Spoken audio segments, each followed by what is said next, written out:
Welcome to the post-project world. I'm Luigi Pascal Rondanini. This episode is about an experiment, a real one, not a thought experiment. I gave 3 advanced AI systems the same task: Claude, Codex, Kimi. The task sounded simple: audit the formulas, calculations, and worked examples in my forthcoming book on FX options. Notice what I did not ask. I did not ask which model writes the smoothest explanation of delta. I did not ask which one could simplify a difficult chapter. The book was already written, already typeset. The question was different. Could its technical claims survive scrutiny? Let me give you the scale of the problem. The manuscript is Book 2 of the Foreign Exchange Markets Professional Series, FX Options and Volatility Trading.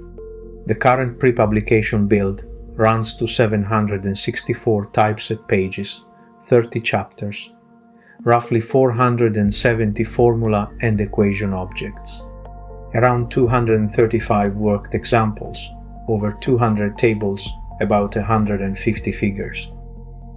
A proofreader can find a missing word or an awkward page break. That is not what this is.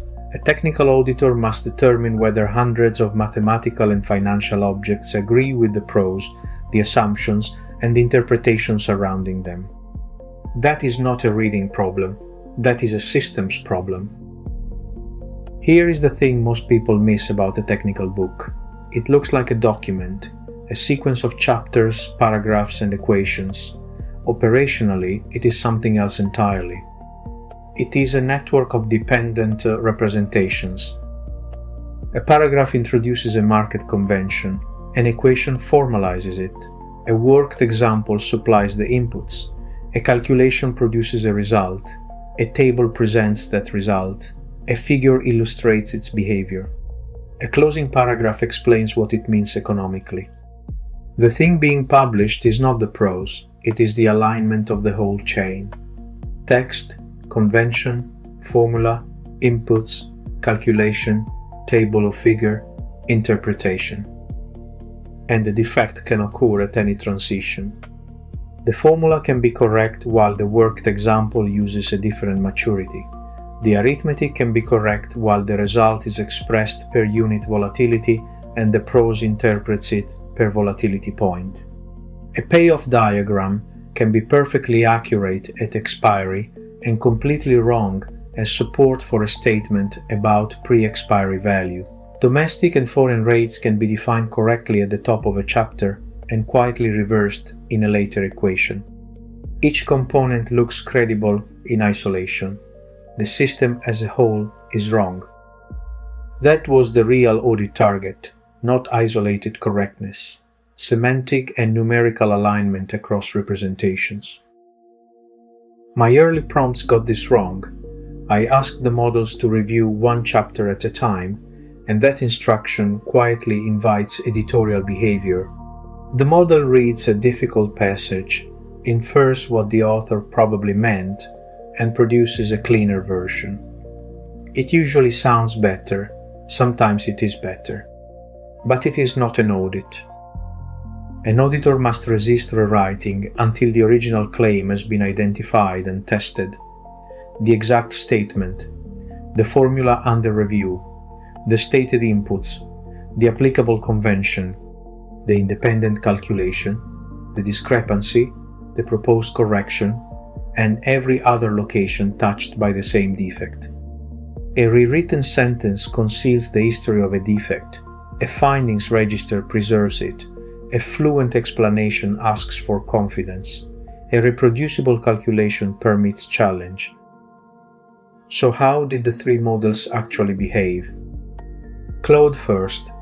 Claude was often the strongest natural reader. It understood what a section was trying to achieve. It spotted passages that felt incomplete or contradictory.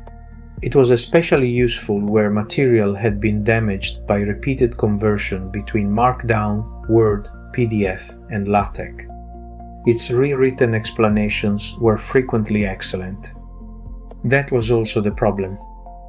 Claude moved naturally towards editorial resolution.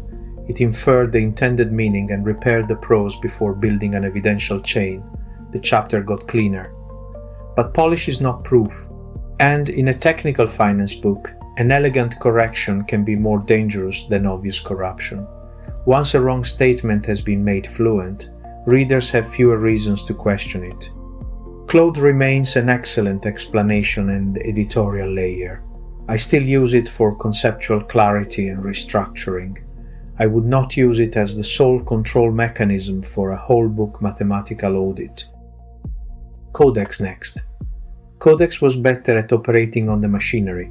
It inspected LaTeX sources, wrote Python, modified files, compiled documents, applied precise local corrections. It saw the work as a file system and a build pipeline, not just a conversation. Highly useful. And it revealed a different weakness. Codex could become absorbing whether the source compiled, whether the calculation executed.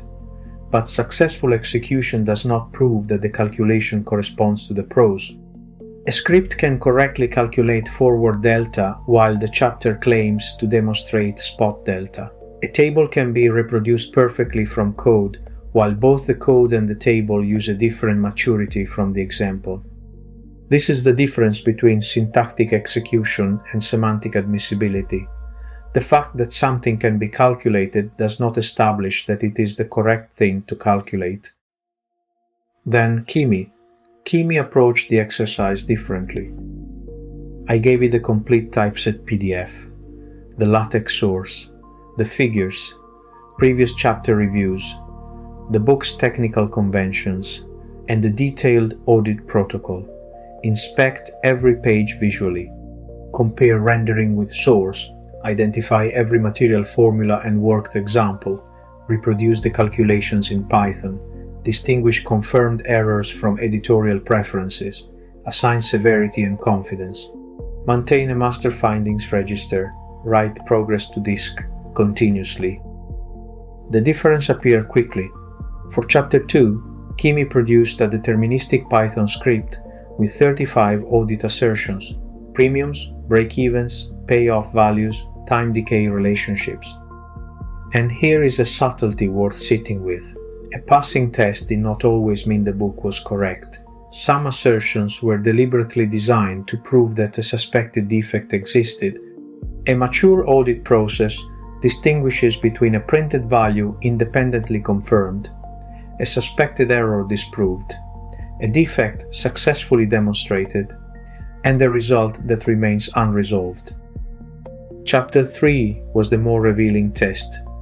Kimi found damaged Garman-Kohlhagen material, duplicated prose, dropped mathematical symbols, a numerical paragraph inserted into the wrong example, a corrupted formula box, and sensitivities in a figure that looked mathematically impossible. It did not just say the figure looked suspicious. It reconstructed the sensitivities and tested whether the illustrated losses were possible under the stated assumptions. And at one point it corrected one of its own earlier findings, because a deterministic calculation contradicted its initial interpretation. That matters. A weak audit process searches for evidence supporting its first conclusion. A stronger process allows the evidence to overturn it. By the end of Chapter 3, the audit had produced 43 traceable findings, chapter reports, reproducible calculation scripts, and a precise continuation point for Chapter 4. The exercise is still running across the rest of the book, so the verdict is provisional. But on the evidence so far, at the model level, Kimi is the winner. Now the part that taught me the most. Kimi also crashed. Repeatedly. Hundreds of pages, heavy tool use, a context window approaching 1 million tokens, connections dropped, sessions terminated, work resumed through the command line. At first that looked like a failure of the experiment. It turned out to be the most valuable lesson in it. The session is not the system. Conventional AI interaction puts far too much weight on conversational continuity. The model is expected to remember what it was doing, what it found, what comes next. That is not an operating model. That is dependency on a temporary cognitive state.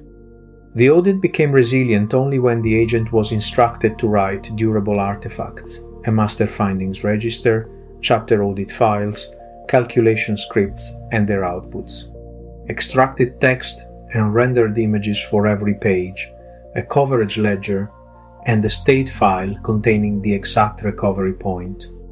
When a session died, the replacement session did not reconstruct the work from conversation history.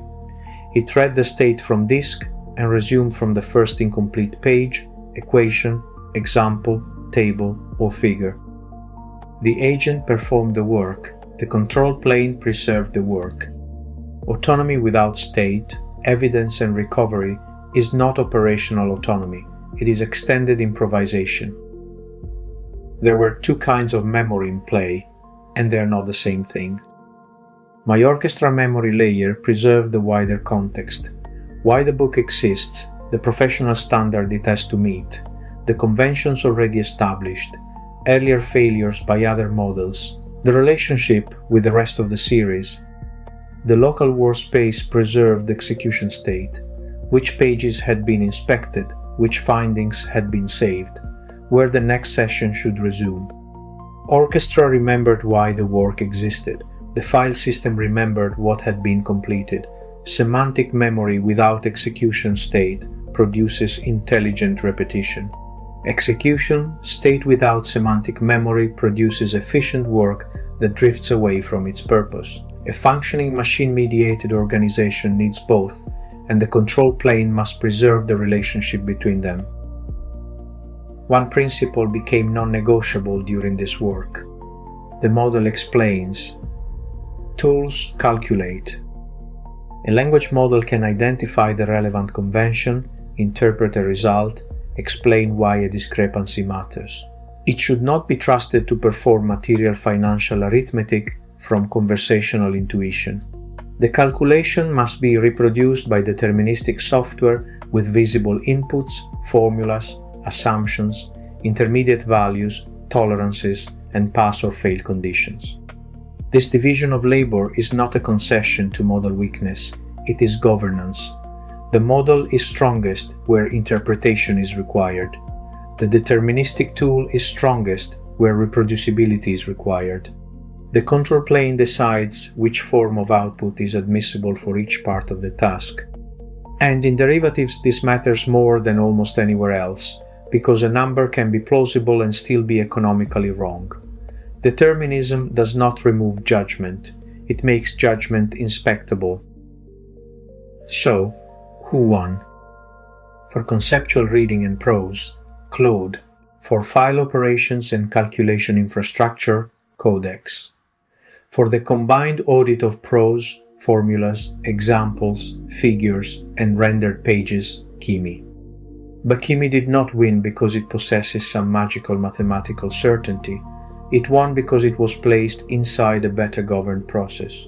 The strongest configuration was Kimi plus deterministic calculations, plus rendered page inspection, plus persistent state, plus structure findings, plus human adjudication.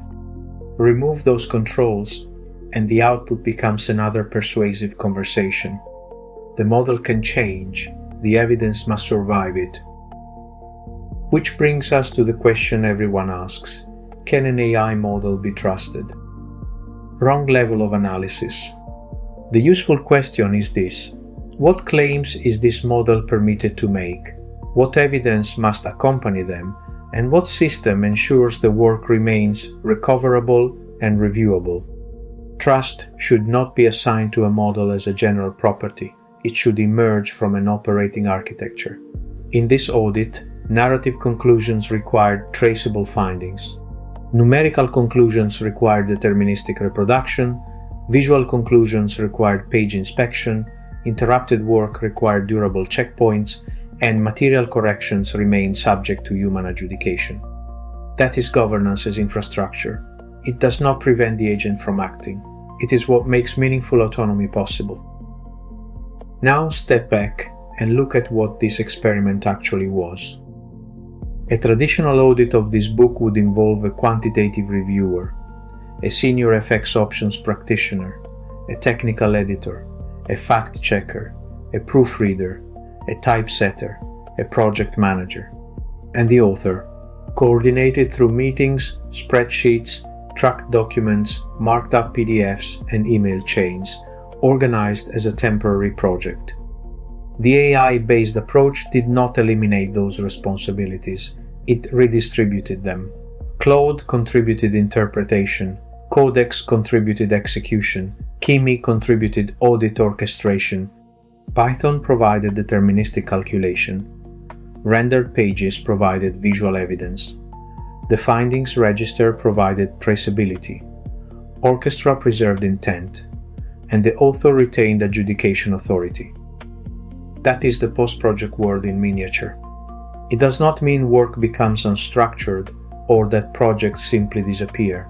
It means coordination migrates from temporary human arrangements into persistent operational infrastructure. The project plan becomes a state model, the status meeting becomes a coverage ledger, the handover document becomes a machine-readable checkpoint, the quality gate becomes an executable test. The audit trail becomes a native output of the work, not something assembled afterwards. Post-project does not mean post-discipline. It means discipline is encoded closer to execution. One sentence to take away from this episode. Intelligence produces possibilities. Governance turns them into admissible work. In a technical publication, admissibility means far more than a formula that looks correct. It means the text, the convention, the formula, the assumptions, the calculation, the result, the figure, and the practitioner interpretation all describe the same financial reality. That is what the audit is testing. And that, not the fluency of the model, is where trust begins. The fulfill note is on the Orba OS site and on Medium. Links in the episode description, along with details of the book, FX options, and volatility trading at rondanini.com. I'm Luigi Pascal Rondanini. This has been the post-project world. The agent is not the control plane.